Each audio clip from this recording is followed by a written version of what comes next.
એમ તો અમે બાળકને ફોન આપતા જ નથી, પણ શું કરીએ, સ્કૂલેથી આવે થાકી ગયેલો હોય ને ત્યારે માઇન્ડ ફ્રેશ કરવા માટે અડધો કલાક ખાલી ફોન લઈ પછી મૂકી દે છે.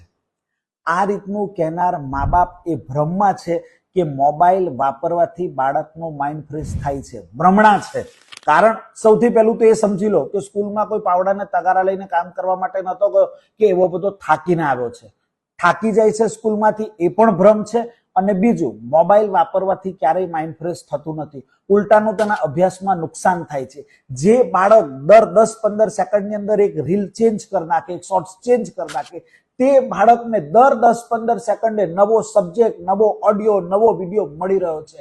એનું મગજ એ જ બધી વસ્તુઓથી એવું ટેવાઈ જાય છે કે પછી જ્યારે તેના ભણવાના સબ્જેક્ટને લઈને બેસે છે ત્યારે 1 કલાક સુધી પણ કોન્સન્ટ્રેશન રાખી જ નથી શકતો. દર 15 સેકન્ડની જેને આદત પડી ગઈ છે તે કલાક કેવી રીતે બેસી શકશે? અને